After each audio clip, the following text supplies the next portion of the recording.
me just introduce today's topic and why we're having this webinar, right? So today we'll be learning from the Goalkeep and Jai Vakeel Foundation teams about how they went from a theory of change to effective operationalized dashboards. And you'll hear more about what that looks like and what that means through the webinar.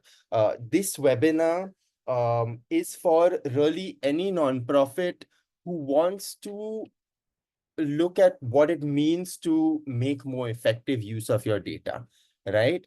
And this is part of Dalgo's continuing effort to help nonprofits work better with their data. Jai Vakeel Foundation currently does not use Dalgo, but we do feel that this is an extremely important thing for folks to learn about, that essentially tech is not the first answer. It depends on your approach towards data, your clarity, and your process. And we're eager to have the Goalkeep team and the Jai Vakeel team share a little bit about that with you. And so just wanted to preface this conversation with that, right, by sharing that. And with that, let me just hand over to the Jai Vakeel Foundation and Goalkeep teams to introduce themselves and then get us started. Hello everyone, good afternoon. I am Payal. I am part of the Jai Vakeel Foundation team. I look after fundraising and monitoring and evaluation currently. I joined Jai Vakeel in October 2018 as a volunteer and was very, very fortunate to work with the first batch of students at Jai Vakeel who were giving the NIOS 10 standard exam. So I worked with a special educator, and that really helped me understand a lot about intellectual disability, which is what we work on.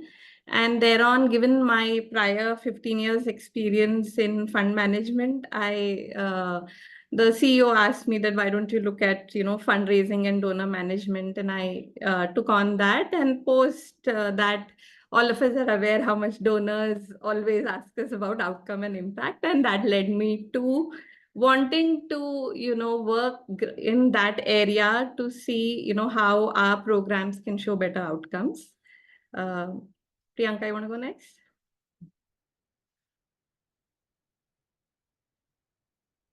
Yeah. Hi. Hello everybody, I am Priyanka. I also work with Jai Vakeel Foundation. It's my 7th year with the foundation, and I started as a part of program team where I was working with the education team. And from last 2 years, I've been working very closely with Payal as a part of monitoring and evaluation team, where I look at everything related to tech and data. So yeah, over to Manisha, you want to go next? Sure. Thank you. Hi, I'm Manijay. Good afternoon, everyone. I started working in the social sector as a volunteer with Akanksha Foundation a long time ago. I think Payal, before donors and impact management and log frames became so popular. And as someone who worked in programs, I really found a lot of value in looking at my own data. We would often collect, whether it was attendance data, dropout data, student assessment data, and what really made a good center, and how could we really help teachers to achieve better student outcomes. So that was how I started in the sector. And I now run Goalkeep along with my fabulous team. You'll hear from Jishnu soon. And we believe that every organization, regardless of its size, should be able to measure and communicate and deepen their impact. And that's our philosophy at Goalkeep about how can we get organizations not just to be able to talk about their data with confidence, but also be able to use that to really improve their outcomes. And it's been fun, this journey with Jai Vakeel Foundation. So we're looking forward to sharing it. Vishnu? Cool. Thanks, Manijay. Yeah, so my name is Jishnu. I started about 10 years ago with Teach for India. So I taught in a low-income private school in Pune, in Hadapsar. So I had a grade 5, grade 6 classroom. So I taught about 71 students over there, ran a couple of community projects too and school-wide projects. After that, I joined 321 Education Foundation, where I work with low-income private schools in Mumbai and Hyderabad. My goal was to train teachers and through them students to improve foundational learning outcomes in math and English. And after that, I joined Goalkeep. I think I joined Goalkeep 3 months into it starting. I started off as a project manager.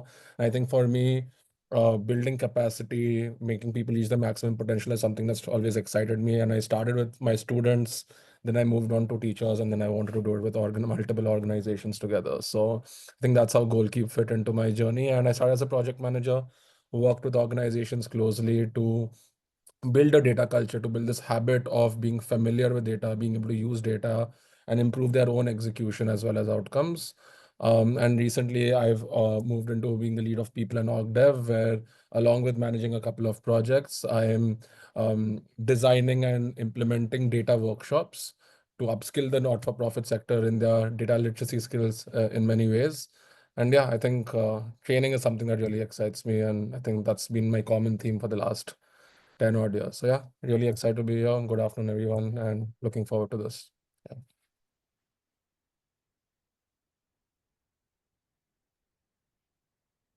Great. So And with we'll that, get started. Yeah. also, folks, keep the questions coming in the chat box. We'll address them towards the end.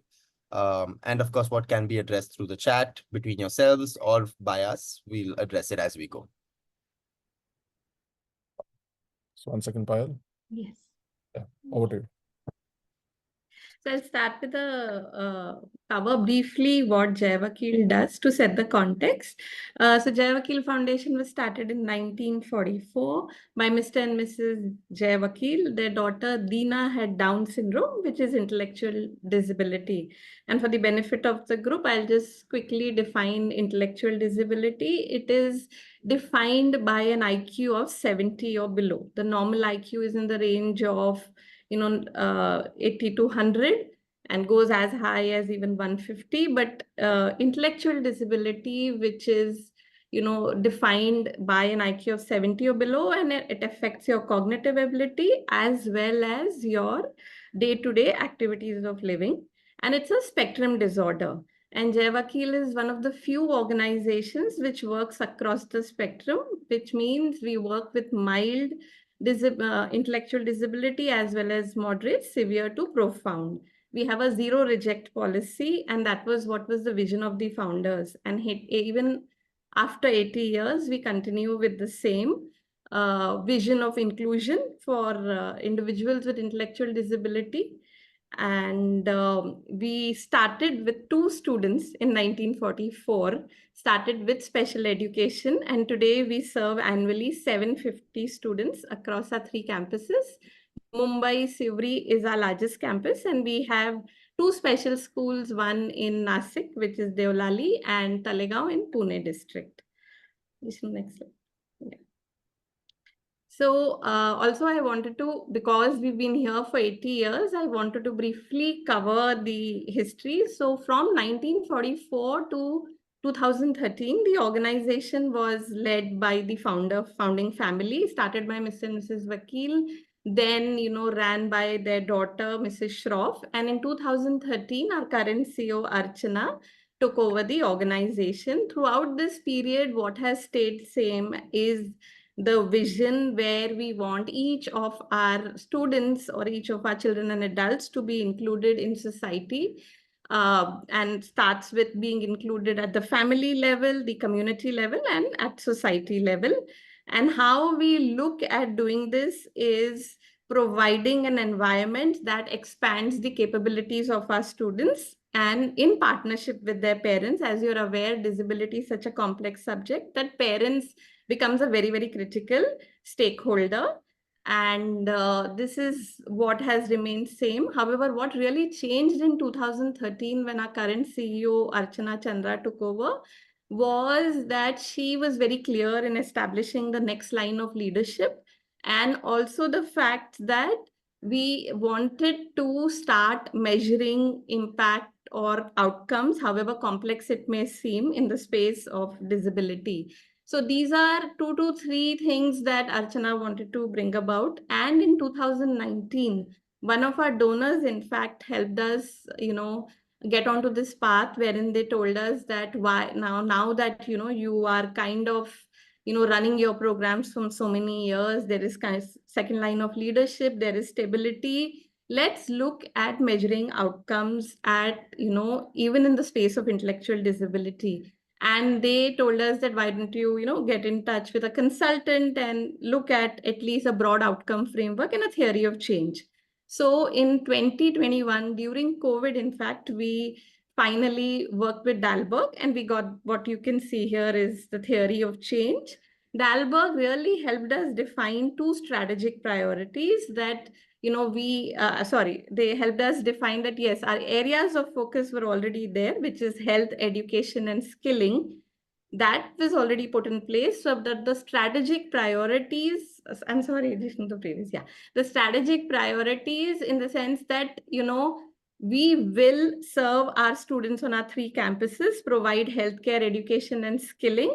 And then whatever works on our campuses, we were committed to providing it to the space. And that is what is coming under build evidence for the field.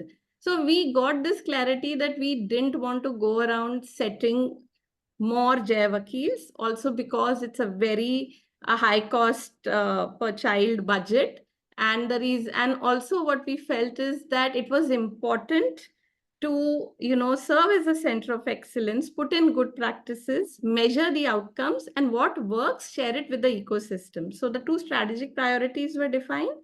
And what Dalberg also helped us understand is that we need to measure outcomes at the parent level also.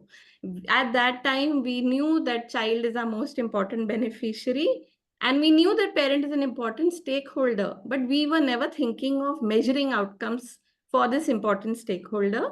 And given we were committed to the space, we also had to measure outcomes at the ecosystem. So work with Dalberg Consulting kind of gave us this theory of change. It gave us a broad outcome framework.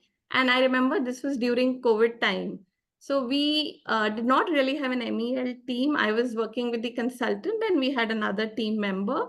And we decided that since it's COVID and there was so much disruption, there was in some sense also so much of, resilience being showed by programs, we said post-COVID, we will look at building the team and we will start rolling out what Dalberg has suggested. Yes. Just very briefly, very quickly, in terms of our numbers, like the first slide said, we serve between 750 to 770 students on our campuses. And since we had built in a curriculum for the ages 3 to 18 years, that is what we took to the ecosystem, which is called Disha Abhiyan. Through the Disha Abhiyan, we work with 453 special schools in Maharashtra, and we are sharing our curriculum and our assessment checklist. And today we have a tech portal on which about 18,500 students are onboarded on that portal, and annually they undergo assessments. So this is in terms of our reach. Yes. Now, like I mentioned, we worked with Dalberg, we got a theory of change, and we got a broad outcome framework. But I remember that, with a very lean MEL team at Jai Vakeel, we started seeing that we needed more inputs, we needed more strategic, kind of inputs. And that's when we started looking at working with an external consultant or building a team in-house. This was around 2023, and that's when I met Manijay and Jishnu, and we said that we have a framework in place. Our programs are running interventions. Some of them are already refined. Some of them need to be tweaked more.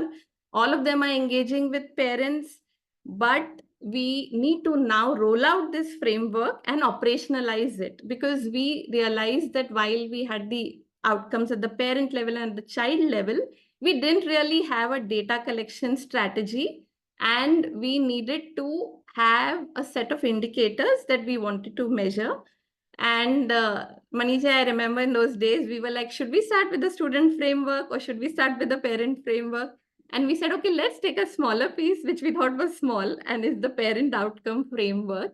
And it's been like almost 1.5 years.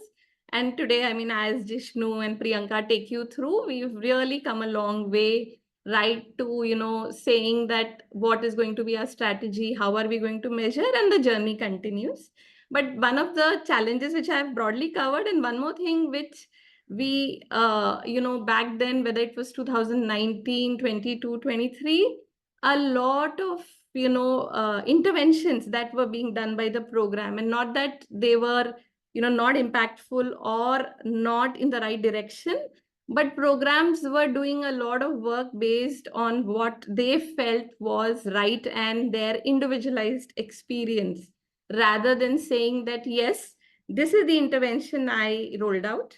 This is the data that we have, and these are the outcomes that, we can clearly see. So it was very intuition led, as we would, all of us would agree that this is often what we may see in many of our programs and, many times across our journey. So we wanted to work with Goalkeep to not only roll out a data collection plan to operationalize the entire outcome framework, but also kind of get an alignment across our three programs. There was education working with parents, there was healthcare working with parents, and skill development. So what would, give us kind of standard indicators, and then each of the programs measure it and we take it from there. So this is what led us to starting our work with Goalkeep, and I hand it over to Jishnu now.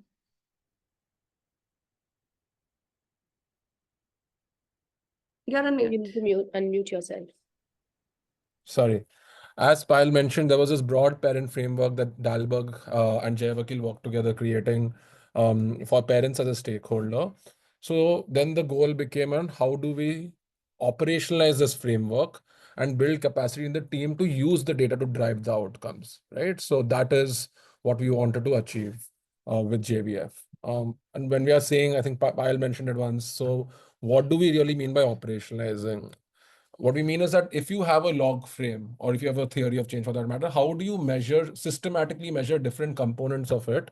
And so that it just doesn't remain a document that's in your organization, but something that you can actually quantify, something that you can measure, something that you can evaluate and see, okay, is our theory of change, is our log frame really panning out the way that we expected it to be? And then really focus on using that data to continue doing the things that are going well and to basically improve the things that need to be fixed. So that is what operationalizing means. And the framework that Dalberg came up with, what we did is that we took that and we sort of made this log frame. Roughly what this means is that these are the activities, outputs, short-term outcomes and long-term outcomes, which we believed would lead to the long-term impact of parents becoming an active partner towards their child's inclusion journey. So after putting this in place, the objective was how do we operationalize this? How do we put numbers towards each of these things? How do we start collecting data towards each of these things to understand, is a B2 going well? Are parents able to understand the child's individual plan set for their child? Are parents feeling supported in caring for their child, for example, D4? So that was what we wanted to really do to very data-driven approach, work towards improving parent outcomes. So roughly, these are the 6 steps that Priyanka and I are going to take you through. So the starting point that everyone would typically need is that you need to have your TOC built or your log frame built so that you know how change happens. Once you do that, the blue line is what we're going to take you through one by one for a sample indicator, for a sample statement on how do you go about operationalizing it. So yeah, over to you, Priyanka. We're going to show you the 6-step process for one of these items, which is parents understand their child's condition. Thank you, Jishnu. So as Jishnu mentioned that we will be taking the indicator called B3, parent understand the child's condition. And while I explain the steps more from the JVF angle, Jishnu will talk about some tips which we should keep in mind while we are doing the whole process. So coming to the step 1, define what success looks like. So for us, it was very important to kind of figure out, if we want parent to understand their child's condition, what does that understanding really mean? And we thought then that if parents are able to term the medical condition, so I have put 4 options here for everybody's ease. First 2 is more around medical terminology. So ID, intellectual disability, Hindi may we call it mandbuddhi, or other terms like autism hai, Down syndrome, epilepsy, just to ensure that we are also capturing the colloquial way of addressing ID. We had put the other 2 options, that is, mera bacha special child hai, or child is a slow learner. And we hoped that through these, one of these 4 options, in case the parent mentions, we should be able to define that, okay, parent understands the child condition. Now, Jishnu will just talk about some tips around here. So in step 1, when you're defining success for a particular item on your log frame, I think one is very important to is just speak to multiple stakeholders, right? So when we wanted to think about, okay, what does understanding child's condition look like? We actually spoke to the healthcare team, the therapist, we spoke to a couple of experts to be like, okay, right now, what do we feel that would really highlight that someone's understood the child's condition? So I think one is that speak to people on the ground, speak to experts to really identify what that success looks like. Second is, like I mentioned over here, be clear on what is expected as well as not expected. For us, at that point, we thought the expected behavior is that they should be able to name the medical condition. If they do that, if we hear the parent saying that, we'll assume that they have understood the child's condition. And similarly, what we don't want to essentially hear is things like patane, or the thing that maybe they'll talk about a particular behavior, etc. Right? So we wanted to clear on what we wanted to hear and what we didn't want to, what we didn't think would qualify as understanding the child's condition. And it's very important to sort of be clear on that. After that, once you have sort of gone through this entire process, you take it back to the end users, you take it back to the healthcare professionals, the therapists that work at JVF, and be like, this is what we came up with. Does it make sense to you? And you want to align as early on possible on what success looks like on that particular item. So that is what brings first step to the end, first step to an end, which is you have defined the item, you have defined what success looks like. And for us, understanding the child's condition meant the parent should be able to name the child's condition. Over to you on step 2. You're on mute. Sorry, thank you. So once we have defined what success looks like, it's easier for us to pen down how the matrix should be calculated. So the indicator which we chose was percentage of parents who are able to name the medical condition. And the calculation logic was as simple, because we had already put the step 1 in place, that number of parents who are able to explain medical condition, one of the 4 options, or either of them, divided by total number of parents who have participated in the survey. So these two were the indicator and calculation logic which we use to define the indicator. Yeah. So once we are, so after we define the success, then from that came the indicator as well as the calculation. While you define the indicator, I think one very, very important to be specific and detail oriented. If you will see over here, typically when you think about percentage of parents or percentage of any stakeholder doing something, it'll be like number of people who showed that desired behavior by total people, right? But for us, it's very important to know that it is not total parents, because it's not necessary that everyone would be coming to the survey or everyone who's expected to come actually end up coming. So it is the total number of parents who participated in the survey, and that makes a very big difference to what that number comes out at the end. So be very specific in how you're calculating the indicator, document it for everyone's understanding in a sheet, in any central place where everyone has access to. Because remember, we are showing it to you for one item on the log frame. We did this for every single of those items. So document it for our understanding so that people know what it really is going to get calculated by. And at the end of the year, when we do calculate it, we are clear on how to do that. And lastly, it's important for it to be relevant and feasible rather than meet an external standard. In JVF's context, this is what we felt was relevant and feasible in terms of how the indicator should be calculated.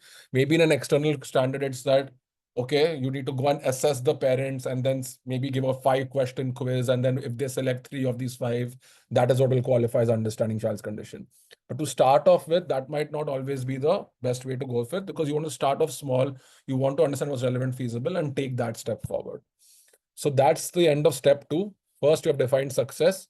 Then for that success, now you have defined indicator and how that indicator is going to be calculated at the when the data comes in. So yeah, which finishes step 2 over here, where percentage of parents who have understood child's condition is going to be used to measure whether they have named child's condition. Yeah, step 3. In the step 3, which is identify or decide data source. So one can either choose a qualitative data collection method or a quantitative. In our case, we went ahead with the survey. And in order to collect data, this is a survey which we do at the end of the year, which is called Parent Perception Survey. And it was done, the data was collected through enumerators purely because we wanted to negate all the biases. The biases here could be from two angles. One is a JVF person can be an enumerator, which would bring, the bias, or the other could be in case the parent or the respondent knows the enumerator, they might want to please, or there can be some positive bias. So in ensuring that we negate both of these, we had got external enumerators who were not parent facing or who the parent were not really aware of. In the other side, you can see the way we had framed the question. So it is a screenshot from our one of the survey. The question is, how do you explain your child's condition to your family and outsider? And Jishnu will also talk about the enumerator training, but here, as you can see specifically, we have mentioned that enumerators do not give options because we didn't want to lead our respondents or parents in this case. This brings to the end of step 3, which is once we have our success defined, indicator defined, then we were able to freeze what data collection strategy should we be taking up. Now we'll talk about the step 4, which is collect data. So here, as you can see, again, we have put a screenshot of the question and the options. You can see that the 4 options, which is the way we defined our success, we have already put it. And along with that, we had put other options to ensure that in case the parents are capturing other commonly used terminologies, which is used to define or explain ID or intellectual disability, we are also able to capture that just to capture everybody's responses. So that's it. And Jishnu will talk about the tips around this. Yeah. So one is just plan based on resource and relative to the input that you're providing, right? Like in this case, we decided to do a survey. So the pro of a survey is that it's easy to administer. It's one question, it'll happen very fairly quickly. But maybe the con of it is that you will not be able to go into much depth on the base of the survey in itself. On the other hand, you could choose to be like, I'll collect data where the parent will sit with the therapist, they'll do some skill assessment and really understand the child's condition. And that interaction in itself could take about 15-20 minutes, if not more. The value add over there is that you'll get depth, but it might not be possible to do that with a large number of people because it's just simply not enough resources. So think about how you want to collect the data based on how important that is in terms of taking a decision and what resources do you have available. In JVF's case, what we took the decision of is that we want to do it with a certain sample size, which we cannot spend half an hour with each parent. And we felt that, okay, let's do the survey, let's get this data, let's see how it goes the first time. If needed, we can also do a follow-up FGD to understand more about this in detail, right? So that's the first thing. Be deliberate about the sample size. Payal mentioned at the beginning that there are about 450 odd students, and it's not possible to say do the parent survey for every single parent over there. So we chose a particular sample based on the resources that we had, as well as in terms of how confident that we wanted to be in the final data that came in. Third is train enumerators. Priyanka mentioned it earlier on over here, which is for enumerators to not give options. So what JVF did is that they actually got the enumerators in one room. They showed the survey. In this particular question, for example, they told, this is how I wanted to ask it. This is how you'll probably say it in Hindi. And I don't want you to really nudge or give options. And their enumerators actually practice doing that. So whenever you are thinking about this step for where people are collecting data, it could be your own folks, it could be enumerators, it could be anyone, but do a round of training them so that the way the question is being asked and the way the data being collected is as standardized as possible. And you'd ideally want to conduct a pilot before it, right? So if I want to collect this data from X number of parents and I'm doing it for the first time, maybe I'll do it I'll do a pilot with a fraction of it. A big thing becomes in terms of how clean the data is at the point of collection so that you're able to analyze it well. So whenever you're structuring your data collection system, as much as possible, have drop downs, have multiple choice, anything that does not involve people typing out stuff. And ensure that validations are also in place so that once it comes in, that headache of cleaning it becomes later on and you can quickly go to analyzing and getting insights.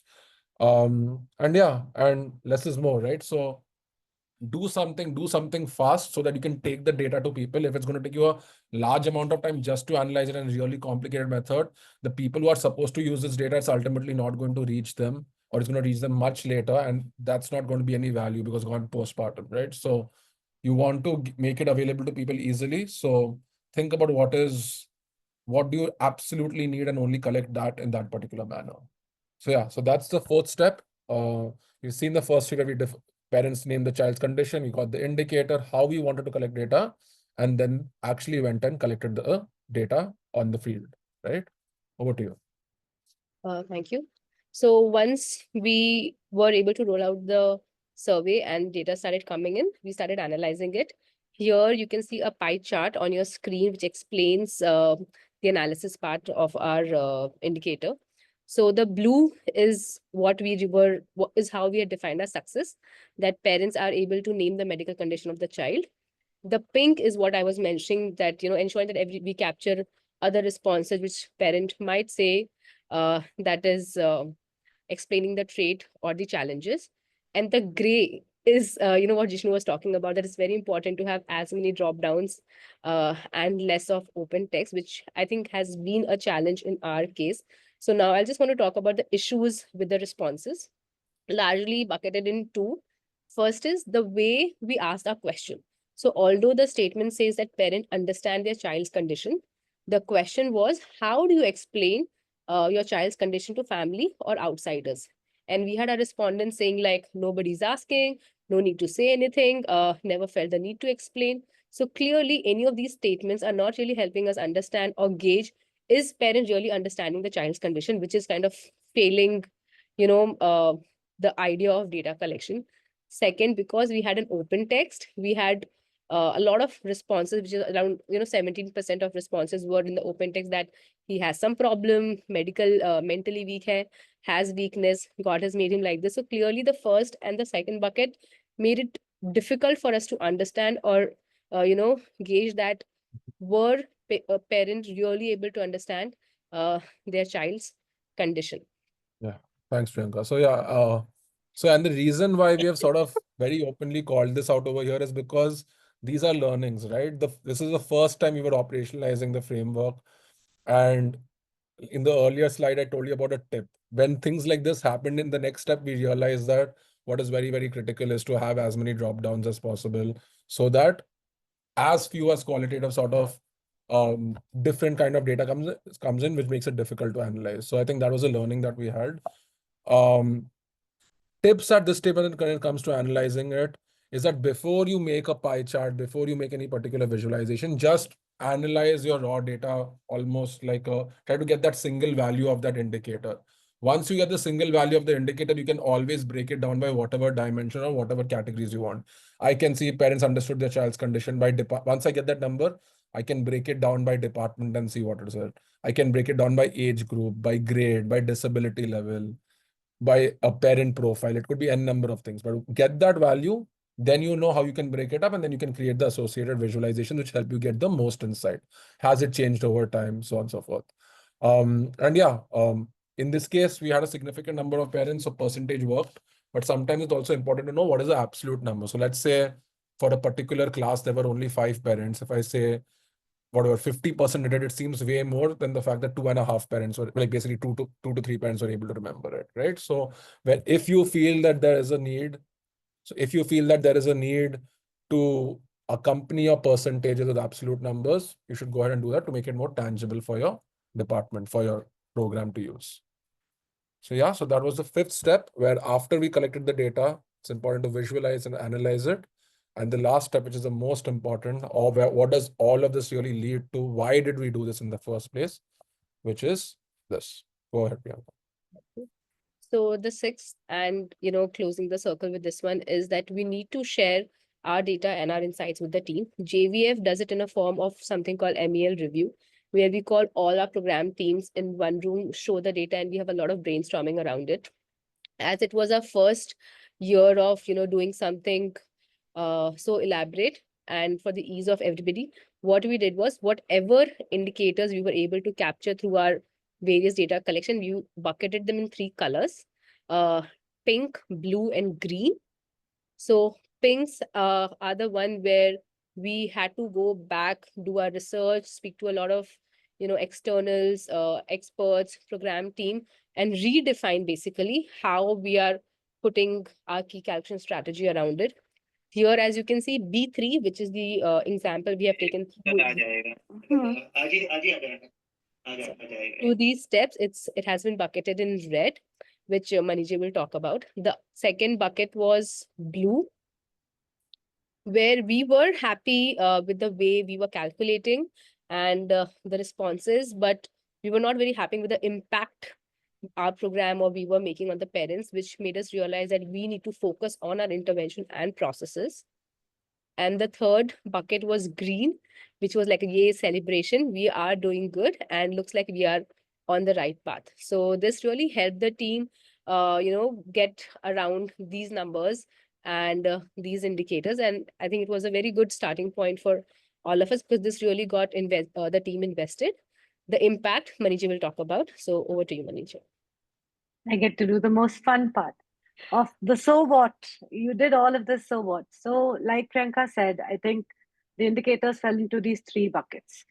One was not happy with something about it or the way it's been calculated, the way it's been collected. And it was a good way of bringing this really good multidisciplinary team together, because how a healthcare professional sees something and a social worker sees something can often be different. So getting people to just come together and align and try to make the way that we were measuring that indicator better was something that we did. So for example, in this case, the way the question was worded, what we were listening for, and how we were training the team in terms of how to mark out options kind of changed, and we'll see how that works out the next time. The other thing, Jishnu, can you move forward? Yes.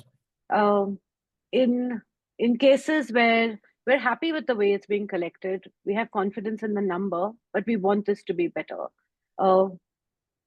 What we saw was really sharing this out with the team on time really helped improve. So the blue bars, for example, on the left are the number of parent visits that were completed across different units. And overall, as an organization, in the previous academic year, 67% of kids had received a home visit by September.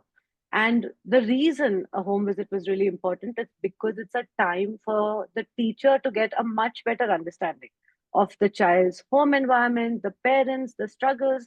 We want parents to work with the child at home. Before I set goals, I need to understand really what is even available around that home. And that was the relevance of it. So it wasn't so much the number, but saying we really believe this will improve outcomes for children. And when this was shared with the team, different teams had done differently. Some teams had done really well in terms of completing their home visits. So this academic year, if you see, we're at a 98% where all home visits got done pretty much on time. And that's a fantastic outcome for kids as well, because now you know that teachers have been into their homes. I think similarly with the one on the right, like these are just examples of not initiatives that the MEL team came up with in terms of how can we improve an outcome, but that the program team came up with in terms of saying, this seems like something we can really do more about, being able to use this opportunity for a data review to actually think and brainstorm on what are actions they can take to support parents better. So that was really exciting to see. And of course, don't forget that sometimes when things are going well and indicators are good, we tend to think job done, but you do want to make sure that you're acknowledging people's efforts, whether it is teachers or parents or therapists, and telling them that, look, this is a number that we're really proud of. Let's keep this up and let's do more of it. I think as an organization, Jai Vakeel is all about being inclusive and having, parents feel like I can take my child out, helps them feel like, they're part of that social circle. So a lot of parents have said that they, through the efforts that Jai Vakeel makes in terms of just assisting parents in this front, a lot of parents feel really good about taking their kids out in public, and that is a goal. So really acknowledging that, acknowledging teachers who are listening, not just teachers, but even therapists who are listening to parents and making sure that they are feeling like their suggestions matter, because together they can work on improving stuff for the kids. So yes, I think this is what Payal kind of started out with. For program teams, this was a way to really validate sometimes things that they felt, and in some cases discover that maybe the numbers don't confirm what they say. For example, there would often be a discussion around, do parents really work at home with their kids or not? But multiple different data points told us that they in fact did. So really being able to validate what you think or believe with some numbers. I think we're at a point now where we're going to be able to start looking at, is there a link between parents who attend orientation sessions and this understanding? Is there a link between parents who have family support and the ones who feel less stressed? And if there is, then how can we really equip parents better to get more family support? So being able to really explore different indicators and the connection, even if it's not causality, between those two, is a place that we are now at because we have all of these numbers. And I think being able to look across different programs, the way healthcare might define understanding to social work again, and being able to say, can we all get on the same page because it's one parent and we all together as a team are working with that one parent. So can we make sure that we understand and measure these things the same way? Yeah, so just last few, I guess, learnings from us. It's not a one-time process. I don't think any of us feel, hurrah, work done. Like Payal said, yes, we've done a lot with parents. We're now working a lot on student outcomes.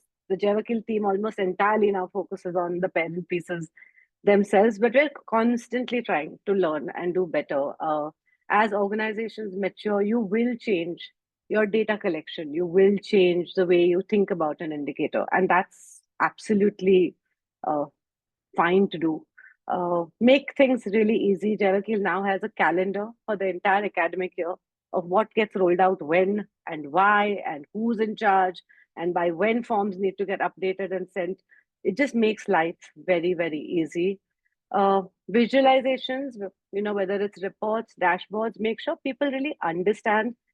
We've had training sessions with the Jai Vakeel team where teachers have helped each other to filter dashboards or come up with an answer. And absolutely, I think when data is relevant to people in their work, they're more than able to understand it and use it to make decisions. Yeah, this is our belief that the kind of insights that program teams can give, we as MEL people cannot. They often have nuances that we've not even considered and thought about.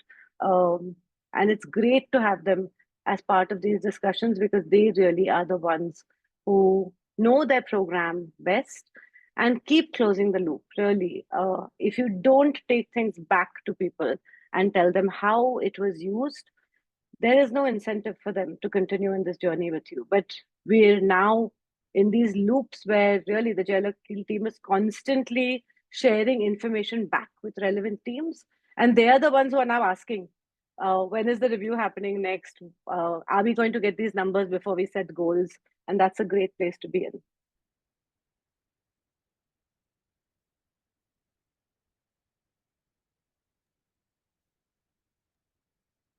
Okay. Yeah, I think that's it from us.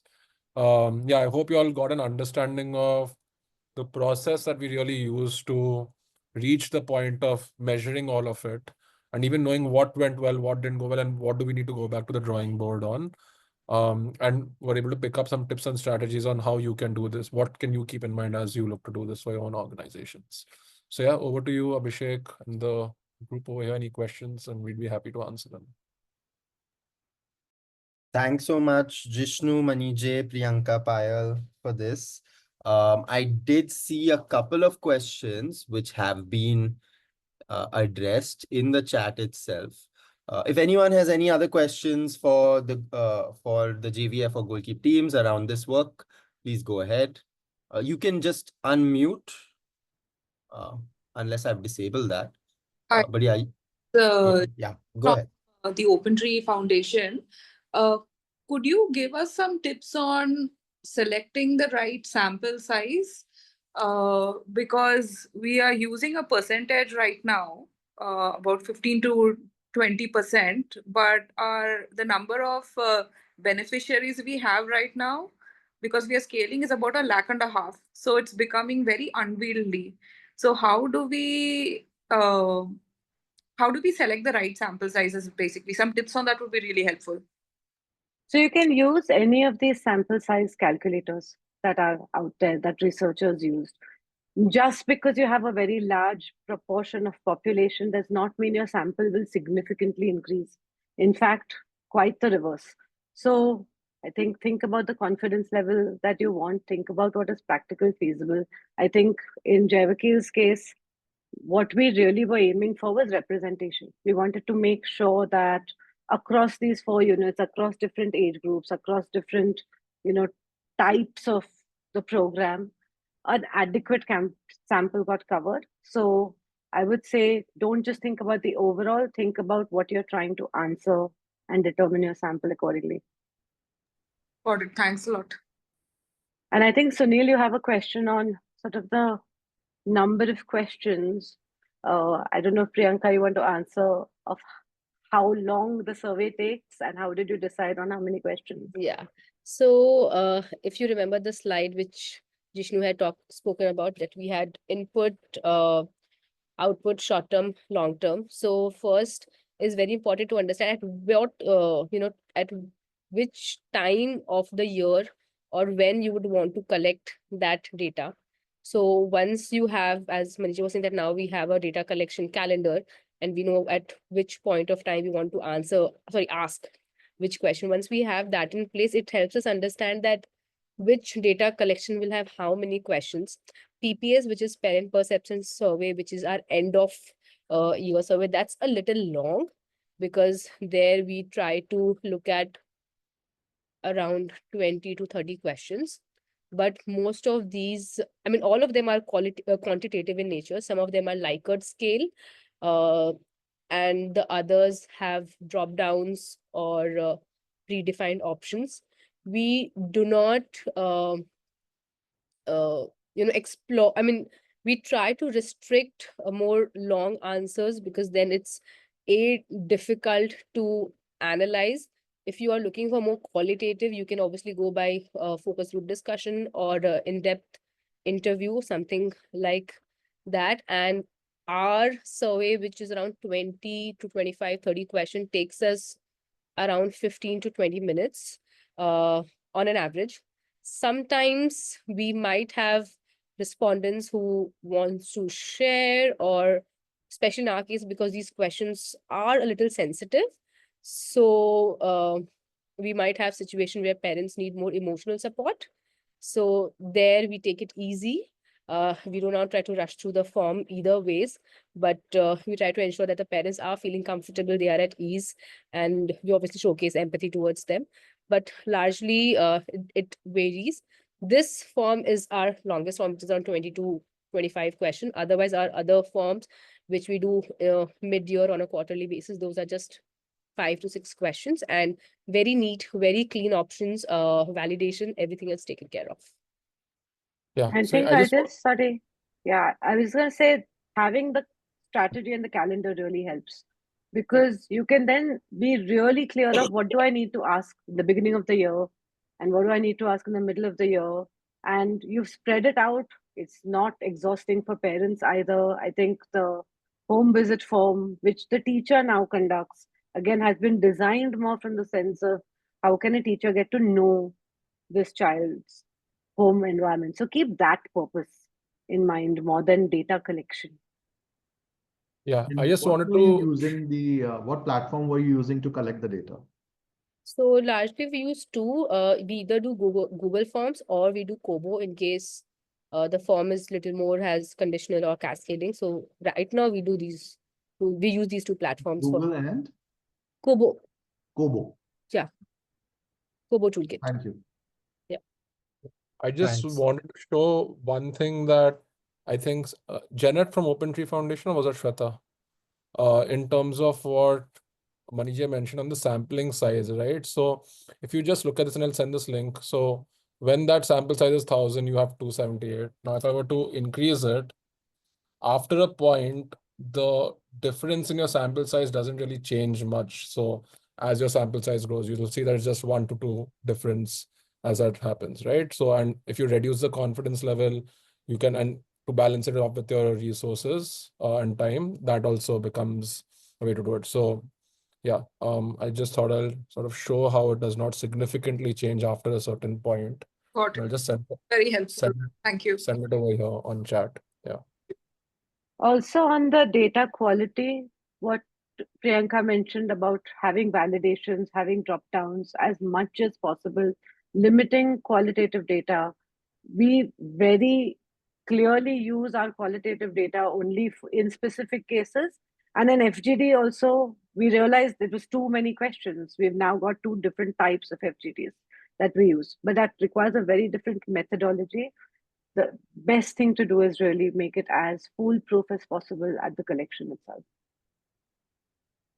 So is this in response to Kisa's question from Apnalia? Yes, Okay. that's right.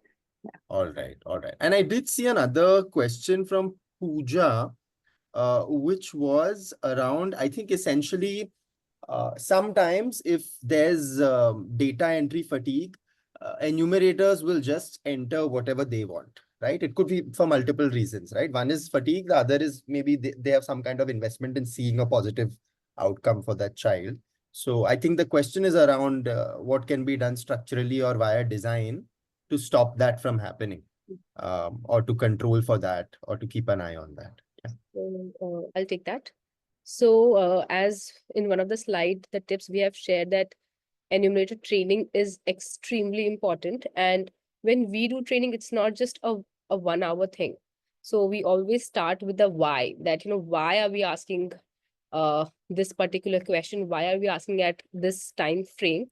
And we run them through the form. After we have run them through the form, we do like dry runs. So like we do mocks where they ask us and we try and portray the real time scenario. So in case I know that a parent might fumble while answering that question, or they might not be comfortable with some kind of question, we try to put out those scenarios so that the enumerators are prepared in case such situation arises.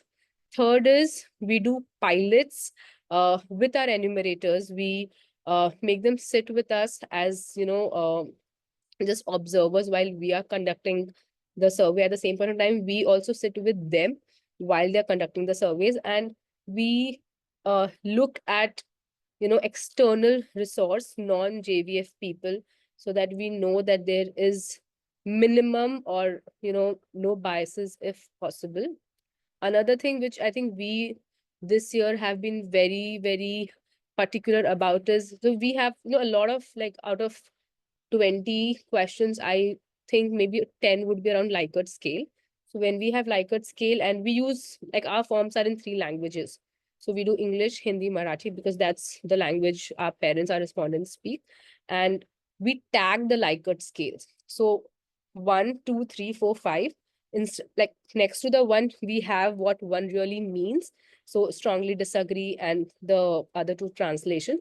And 5 is strongly agree. So when you're tagging your Likert scale at the two ends, it will ensure that the enumerator is not really getting confused. Sometimes again, parent might say ki हाँ अच्छा करता है, or they might just give very vague reply. So in those situations we'll say हाँ मैं समझ रही हूँ आप बोल रहे हो, but मैं number क्या दूँ? So always ask your parent the number, even if they give very vague reply.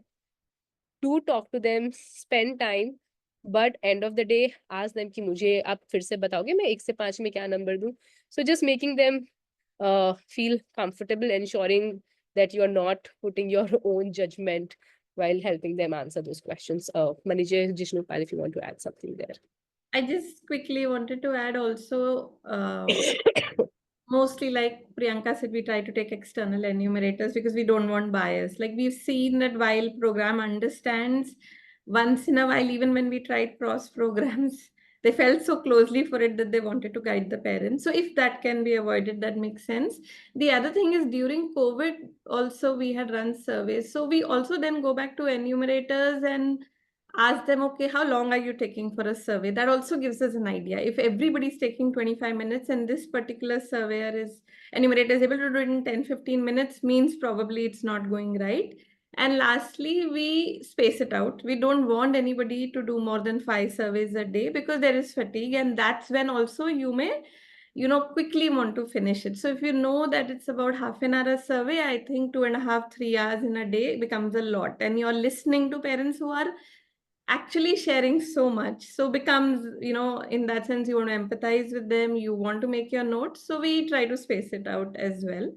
And that's overall, like, looking at having mocks and also observing some enumerators has helped us so far.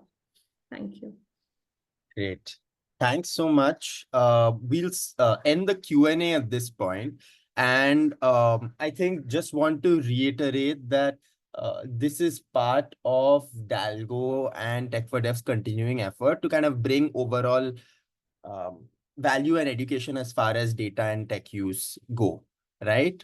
Because a lot of nonprofits may not be ready for automation, but I mean, where do you start? How do you use data effectively? And so it's in continuing with that effort that we've kind of hosted this webinar where you can learn from experts and real life NGOs who've gone through this process.